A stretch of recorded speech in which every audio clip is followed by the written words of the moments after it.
Благодарам на репликата и за некои објаснувања.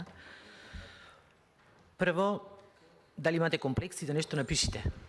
Почитувам господин Тоос, в реалност нема вие дали имате или немате комплекси да напишите во извештајот дека производството на електрична енергија се намалува со години.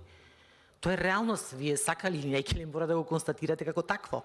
Не можете да измислувате дека е плюс нешто произведено кога не е. Јас тогаш ви, мислам во мојот говор ви спомнав да ми кажете колку елем ќе произведе оваа година, а не вкупно. Не 3000 нешто гигабајт часа, мислам дека е невозможно, меѓутоа наскоро ќе видиме.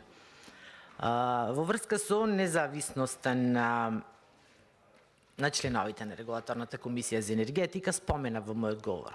Нема член кој што не е сликан со Заев или со Али Ахмети.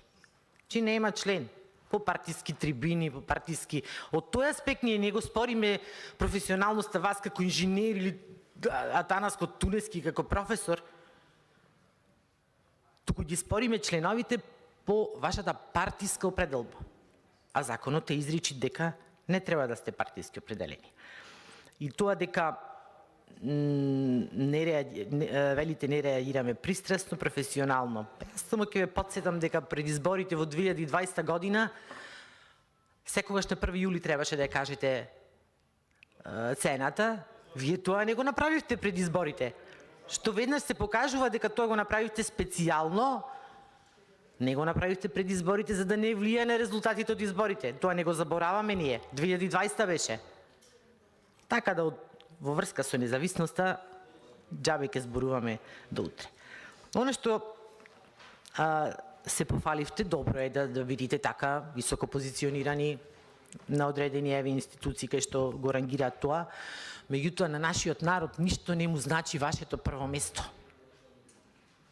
Не им значи на луѓето на кои што 3 пати се покачи електричната енергија, плюс сега она што немаше овде комисија колегите од власта да не зборуваат за ефтината тарифа која што беше ветување за да дојдете на власт и сега ја укинавте дневната ефтина тарифа.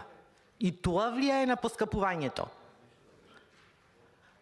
Исто и не им значи ниту на општините, ниту на градинките, ниту на училиштата, ниту на јавните предпријатија тоа што сте вие прво место таму, заедно со Шведска и Норвешка и слично. Исто не им значи на приватниците, каде што наместо, ајде карикирам, 10.000 евра да заструјам или 50.000 евра сега заструја. Ништо не им значи вашето прво место. Што оваа власт и што вие како регулаторна треба да направите за да се подобри оваа ситуација на луѓето? Што направивте? Енергетска криза каде што нема толку значително да се осети кај домакинствата, меѓутоа ќе се вбризгуваат пари од буџетот во елем. Што е горе-долу, пак народни пари се даваат. Затоа народот ќе има помалку градинки, помалку училишта, помалку патишта. Ето, тоа е реалноста.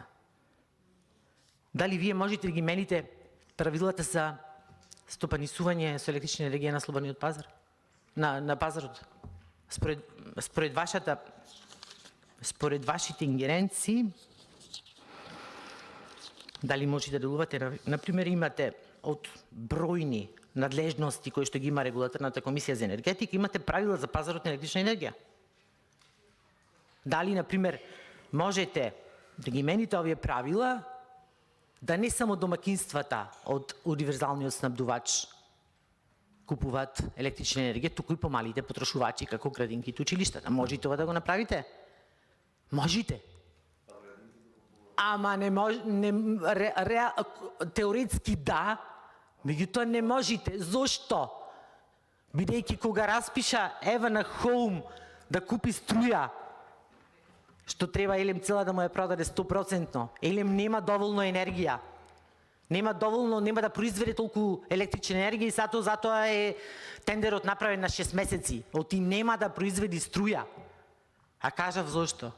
Па ќе набавувале јаглен, па ќе набавувале мислени именки се. Неспособност, неверојатна неспособност. Така да нема да се правдате дека само Заради светската криза со електрична енергија, туку значително оваа власт корумпирана придонесе да се продлабочи ваквата енергетска криза во Македонија, а и вие сте дел од тоа. Пријатно.